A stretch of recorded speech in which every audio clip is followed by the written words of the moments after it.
नमस्कार बच्चों। इससे पूर्व जो वीडियोज है उसमें अभिक्रिया मध्यवर्ती कार्बोकैटायन और कार्ब एनायन के बारे में जो है हमने बात की है। आज हम बात करते हैं एक अन्य कार्बन जो मध्यवर्ती है कार्बन मुक्त मूलक के बारे में, कार्बन फ्री रेडिकल के बारे में। जो कार्बन मुक्त मूलक है ये सहसंयोजक जो बंध होता है उस सहसंयोजक बंध के समांश विखंडन से बनता है। तो सहसंयोजक बंध के समांश विखंडन से बनी हुई ऐसी क्रियाशील स्पीशीज जिसमें कार्बन परमाणु पर अयुग्मित इलेक्ट्रॉन उपस्थित होता है उसे कार्बन मुक्त मूलक कहते हैं। क्या कहते हैं? कार्बन मुक्त मूलक। और इसको हम यदि समझे तो जैसे CH3 सिंगल बंध H यानी कि कार्बन सिंगल बंध हाइड्रोजन जो बंध है इसके समांश विखंडन यदि होता है तो ये बंध के दो इलेक्ट्रॉन दोनों कार्बन और हाइड्रोजन परमाणुओं पर एक एक जो है विभाजित हो जाते हैं और एक बनता है मैथिल मुक्त मूलक और एक बनता है हाइड्रोजन मुक्त मूलक। अब ये जो मैथिल मुक्त मूलक और हाइड्रोजन मुक्त मूलक बनते हैं, जैसा हमने जो है पीछे पढ़ा है, पीछे के जो वीडियोज में हमने अध्ययन किया था,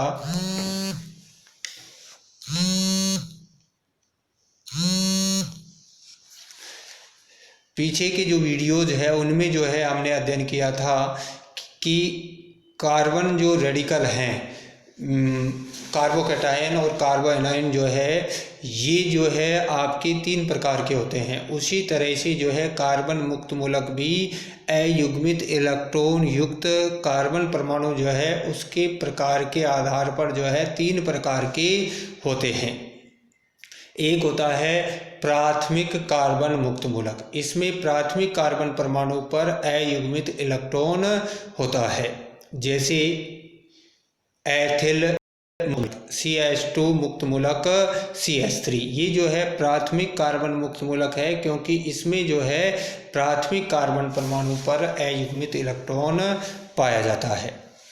इसी तरह से जो द्वितीयक मुक्त मूलक होता है उसमें द्वितीयक कार्बन परमाणु पर जो है अयुग्मित इलेक्ट्रॉन पाया जाता है, जैसे आइसोप्रोपिल मुक्त मूलक CH3 मुक्त मूलक CH और CH3।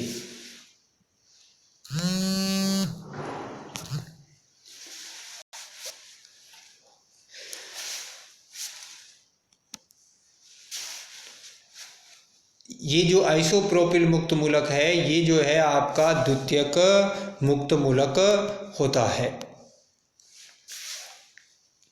इसी तरह से जो तृतीयक मुक्त मूलक की बात करें तो इसमें जो है तृतीयक कार्बन परमाणु पर अयुग्मित इलेक्ट्रॉन पाया जाता है और ये होता है CH3 सिंगल बंध CH3 यानी कि तृतीयक ब्यूटिल जो मुक्त मूलक है वो जो है आपका तृतीयक कार्बन मुक्त मूलक होता है। यानी कि इसमें जो है तृतीयक कार्बन परमाणु पर अयुग्मित इलेक्ट्रॉन पाया जाता है। अब यदि हम इनके स्थायित्व की बात करें तो हम सब अच्छी तरह से जानते हैं कि कोई भी जो एक्टिव स्पीशीज होती है जिसमें जो मुक्त मूलक जिसमें अयुग्मित इलेक्ट्रॉन युक्त कार्बन परमाणु है उस पर जितना अधिक जो है इलेक्ट्रॉन घनत्व होगा वो जो है उतना ही अधिक जो है आपका जो है स्थायी होगा। यानी कि उतना ही अधिक जो है, यानी यूँ कहो कि +I प्रभाव वाले समूह जितने जो है इस पर जुड़े हुए होंगे उतना ही अधिक जो है उसका स्थायित्व होगा, क्योंकि हाइपर कॉन्जुगेशन के द्वारा जो है इसका स्थायित्व हो जाता है। और हाइपर कॉन्जुगेशन अति संयुग्मन जो है अयुग्मित इलेक्ट्रॉन युक्त कार्बन परमाणु पर जुड़े हुए एल्किल समूह की संख्या बढ़ने पर बढ़ता है, क्योंकि इस अयुग्मित इलेक्ट्रॉन का विस्थानीकरण हो जाता है। इसलिए तृतीयक जो एल्किल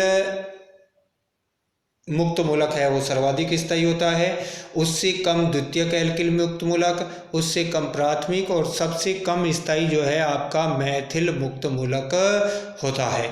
या यूँ कहें कि CH3 की होल 3C मुक्त मूलक यानी कि तृतीयक ब्यूटिल मुक्त मूलक सर्वाधिक स्थायी, फिर उससे कम आइसोप्रोपिल मुक्त मूलक, फिर एथिल मुक्त मूलक और सबसे कम स्थायी जो है वो मैथिल मुक्त मूलक होता है। ये है एल्किल मुक्त मूलकों के स्थायित्व का क्रम।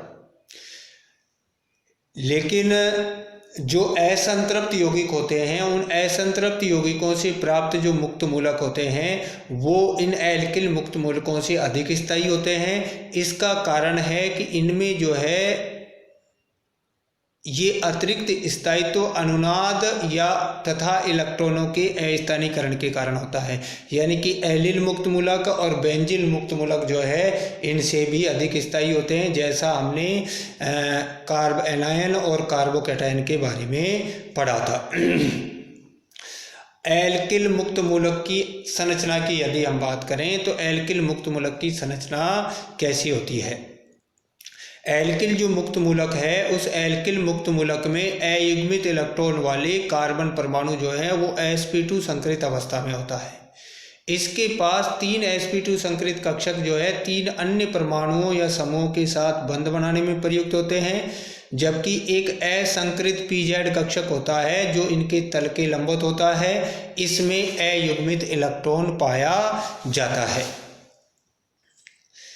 ये इस संरचना को हम देखें तो इसके पास जो है 3 sp2 संकरित कक्षक 3 सिग्मा बंध बनाएंगे, जबकि एक असंकरित pz कक्षक होगा जिसमें कि एक अयुग्मित इलेक्ट्रॉन है जो इसके तल के लंबवत पाया जाता है। अब ये जो हमने अभी पढ़ा था कि तृतीयक जो एल्किल मुक्त मूलक है उनका स्थायित्व एल्किल मुक्त मूलकों में सर्वाधिक, फिर द्वितीयक मुक्त मूलक और फिर प्राथमिक और मैथिल मुक्त मूलक का स्थायित्व जो है सबसे कम होता है। तो ये जो मुक्त मूलक है इनके स्थायित्व की जो व्याख्या है वो हम कैसे कर सकते हैं। तो मुक्त मूलकों में असंकरित जो pz कक्षक और निकटवर्ती जो कार्बन परमाणु पर बंधित जो हाइड्रोजन परमाणु का सिग्मा बंध है, यानी कि अयुग्मित इलेक्ट्रॉन युक्त कार्बन मुक्त मूलक जो था उसमें एक असंकरित pz कक्षक है और एक निकटवर्ती जो कार्बन परमाणु है उस पर बंधित हाइड्रोजन का सिग्मा बंध जो है वो आपस में संयुग्मन में होता है। अतः ये संयुग्मन के द्वारा अयुग्मित इलेक्ट्रॉन का विस्थानीकरण हो जाएगा और विस्थानीकरण जितना अधिक होगा मुक्त मूलक का स्थायित्व उतना ही अधिक होगा। इसलिए हम कह सकते हैं कि अयुग्मित इलेक्ट्रॉन युक्त कार्बन परमाणु पर जितने अधिक एल्किल समूह उपस्थित होंगे उसका स्थायित्व उतना ही अधिक पाया जाता है। यदि हम तृतीयक एल्किल मुक्त मूलक की बात करें तो जो तृतीयक एल्किल मुक्त मूलक है उस तृतीयक एल्किल मुक्त मूलक में अयुग्मित इलेक्ट्रॉन युक्त कार्बन परमाणु पर 3 एल्किल समूह उपस्थित होते हैं। अतः अयुग्मित इलेक्ट्रॉन का अस्थानीकरण अधिकतम होगा, इसलिए तृतीयक मुक्त मूलक जो है उसका स्थायित्व अधिक होता है।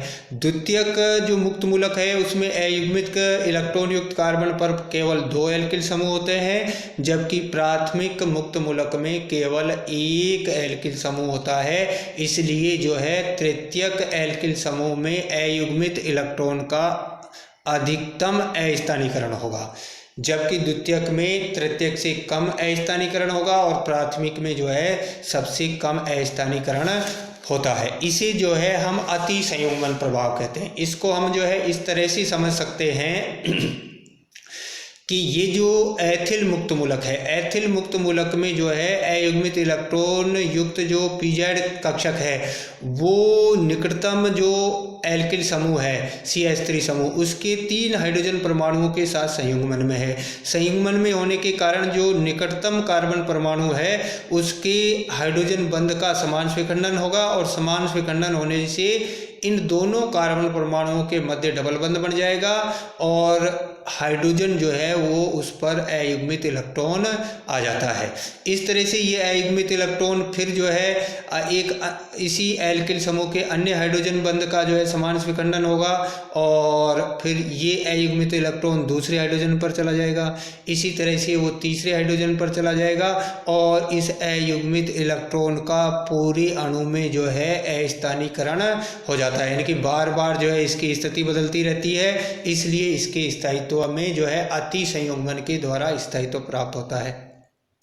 यहाँ पर जो है 3 एल्किल समूह हैं तो 3 जो है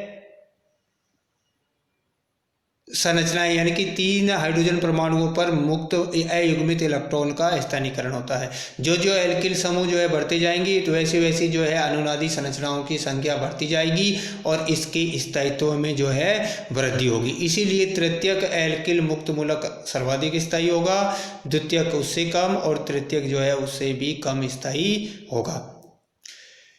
यदि हम एलिलिक और बेंजिलिक मुक्त मूलकों के स्थायित्व की बात करें तो इनमें जो है पी पाई संयुग्मन के कारण जो है अनुनाद होता है और अनुनाद के कारण ये एल्किल मुक्त मूलकों की तुलना में भी अधिक स्थायी होते हैं। इनके स्थायित्व के क्रम की यदि बात करें तो इनका जो स्थायित्व है वो मैथिल मुक्त मूलक का सबसे कम, उससे अधिक जो है एथिल मुक्त मूलक, फिर आइसोप्रोपिल मुक्त मूलक, फिर तृतीयक ब्यूटिल मुक्त मूलक, फिर एलिलिक मुक्त मूलक, फिर बेंजिलिक, फिर डाइफेनिल बेंजिलिक और फिर जो है ट्राइफेनिल बेंजिल मुक्त मूलक जो है उसका स्थायित्व पाया जाता है। तो इस तरह से जो है इनके स्थायित्व की हम व्याख्या कर सकते हैं। तो हमने जो है आज इस वीडियो में जो है कार्बन मुक्त मूलक क्या होता है, उसके स्थायित्व का क्रम, उसकी संरचना जो है जो कि हमने पढ़ी त्रिकोणीय जो है संरचना होती है के बारे में पढ़ा और इनके स्थायित्व के क्रम जो है उसकी व्याख्या की है। तो आज के लिए इतना ही, धन्यवाद।